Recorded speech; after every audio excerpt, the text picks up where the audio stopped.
The Scubalamp D-Pro underwater strobe is the newest strobe found exclusively at Blue Water Photo.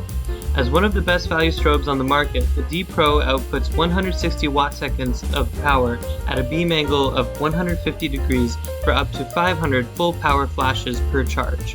Check out why the D-Pro might be your next underwater strobe. Hey guys, this is Nirpam from the Underwater Photography Guide and Blue Water Photo. Now it's not every day I get to announce a new underwater strobe, so I'm super excited to show you guys the new Scubalamp D-Pro strobe. This is a professional underwater strobe. It's 160 watt-seconds of power. It's powered by lithium-ion battery that is totally removable. It has a recycle time of 0.1 seconds to 1.1 seconds, and most importantly, the beam angle is incredible at 150 degrees with a circular flash tube inside.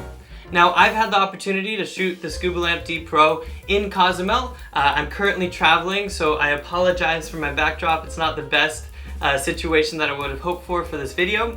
But before I get into this review, please like and subscribe. We really appreciate the likes because it really bumps us up for the YouTube algorithm. And if you subscribe, you'll be able to see more awesome reviews, content, and tutorials headed your way. So let's get started by talking a little bit about this strobe, some of the cool accessories that you can buy for it. I don't have the whole lineup right here, as it is a fairly new product. And then I'll get into my thoughts and my review on the strobe itself. As you just saw, I got some awesome shots in Cozumel. I was diving in some of the prettiest, most colorful reefs I've ever dived in the world. I was actually pretty surprised with how good the diving was, and the strobes really kept up for me as well. So the Scubalamp D-Pro retails for a very low price of $758. When I first saw that price, I couldn't believe it. I couldn't believe there's a strobe out there at 160 watt-seconds for that price. And it's out there and it works, and you know, everything seemed too good to be true, but it's not. This strobe exists, and I'm really happy it does. So let's start by getting into the build quality and ergonomics and the design of the strobe. As you can see, I've got some neoprene covers right here to protect the strobe. You can buy these as well. And I also find that having a neoprene cover also helps with buoyancy underwater, because these are, as you can see, a little bit bigger than your CNC YSD3s or your Inon strobes, which have now been discontinued. These are more in the size range of other battery pack strobes like the Ikelite DS230s. So it clocks in at about a kilogram on land and 100 grams on underwater. Now that's because the strobe is designed with an aluminum build, so you can see this nice shiny aluminum color.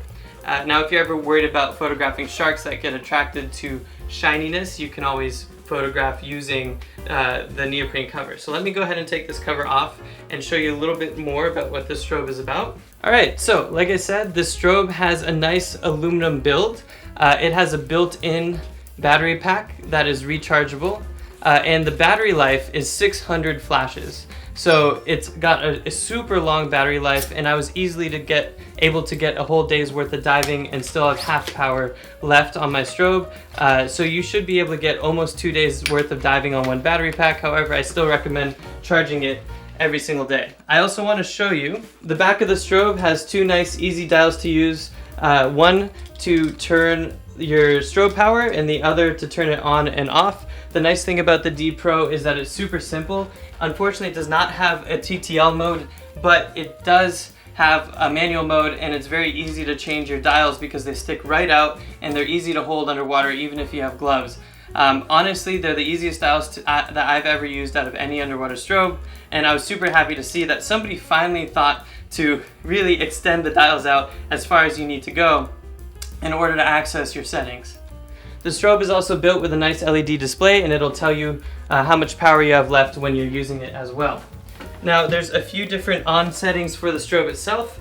You can turn it on with a nice powerful focus light, and you can also just turn it on normal and take normal photos. But when you use the focus light, it'll flash. The focus light won't get in your way, and I found it really useful when I was diving, especially at night. I find that these strobes are actually really great for black water diving as well, because that light is so strong and powerful and condensed when you're using it underwater that it makes it really easy to point out black water subjects. So how do you trigger the strobe underwater? Well, you've got a 5-pin sync cord port, just like a CNC or an ion strobe, and I used that while I was diving with my Ike housing.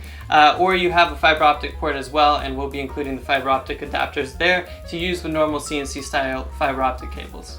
As I mentioned, we don't have the full assortment of accessories for the Scubalamp strobe here. However, we have many of them. So if you are into diffusers, this strobe doesn't really need one. At 150 degrees for the beam, I found that it is able to cover my wide angle photos very easily. At 30 watt seconds, it's perfect for wide angle photography. But if you do want to get a wide angle diffuser, this diffuser right here, the D200, is perfect for wide angle photography. It just snaps right on. This O-ring retains it into place on the front. It's very, very difficult to get off, so you're not gonna have that problem underwater, but you could always tie it off with a string if you wanna do that. I did use one diffuser on one of my strobes, and I used my other strobe without a diffuser for some side high contrast lighting, but the diffuser makes it nice, soft, and makes the beam angle even wider, and so it's going to look a little bit less dramatic with your photos because there's going to be less contrast and shadow, but it'll be nice, even and soft lighting.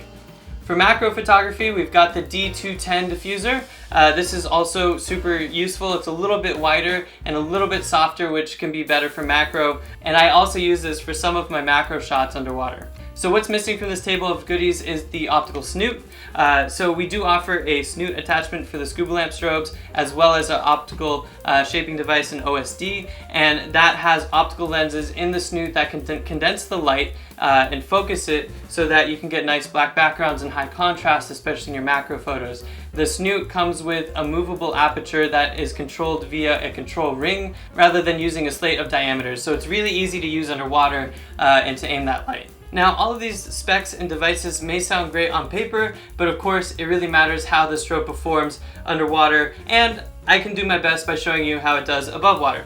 So why don't I do a quick demonstration here and show you guys how the Scubalamp D-Pro strobe performs on a few exposures. I'm gonna try not to, of course, blow up the strobe.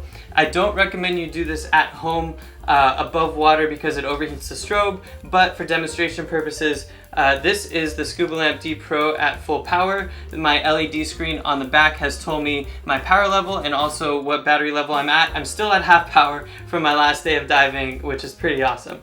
Alright, now I've got my Nikon Z8 here and I'm going to run a couple of shots. So this is how fast the exposures go at full power. I don't know about you, but that first exposure was a lot brighter, then it was a little bit less bright, but it was able to keep up very well with my 5 frames per second shooting, and it's pretty impressive because frame to frame it's pretty even.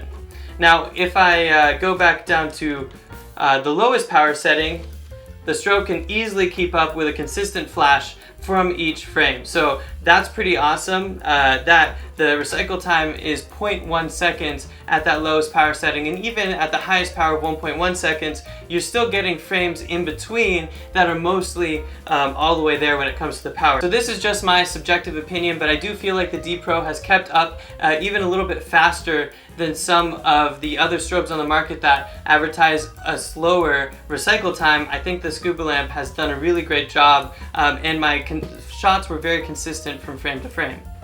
So I just want to end this review with a few of my thoughts on how the D-Pro performed in the field, as well as what kind of shooter the strobe is designed for.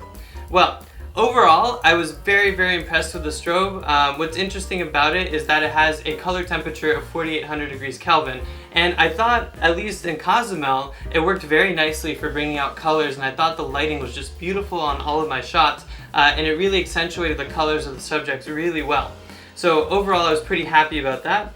Another thing that I think is interesting is, yes, this strobe is a little bit on the larger side. However, it's also on the more affordable side at $758 for the strobe itself. That actually puts it a little bit cheaper than a lot of other professional strobes. Now, the strobe is 160 watt seconds. That's very powerful and more than enough for wide angle photography underwater. I shot wide angle the whole time I was diving in Cozumel. The visibility was great, there was a lot of sun, and it was able to light up the reef even with that much ambient light to fight, because when you have a lot of ambient light, you need a lot of power from your strobe. That being said, it has a 150-degree beam angle, so even at 160 watt seconds, it's going to be a little bit less bright and less concentrated than you might have a 160 watt second strobe with a smaller beam angle. But overall, I thought it was plenty power for wide angle photography, and I've even heard some rumors that there might be some more powerful strobes coming out in the future. So who is the D-Pro really meant for? I think overall it's meant for budget-minded photographers that need an extremely high-performance strobe, and they're not interested in upgrading to TTL in the future and are fine with manual controls. I think the manual controls are very simple on the strobe, they're very easy to use. It's a reliable piece of equipment, it's anodized aluminum, it's hard to break. So if you're a photographer looking for a great value piece of equipment that can get you excellent professional lighting, the D-Pro is for you. If you want TTL, then you might want to consider another strobe out there, but overall I think the value is awesome. Now if you're looking for the most compact strobe on the market, even in the professional range, this is not going to be it. There are more compact strobes out there. But if what you need is a lot of power, 600 flashes on a single battery charge, quicker cycle times, then this strobe is for you. So with that, if you like this video, please make sure you like and subscribe. Again, it really helps with the YouTube algorithm, and we love getting this content out to everybody so people can make the right decisions on their purchases. And finally, if you need any help on deciding what strobe to buy or what accessories to get for the D-Pro, reach out to us at sales@bluewaterphotostore.com, and we are happy to help you out. With that, I hope to see you guys out there diving.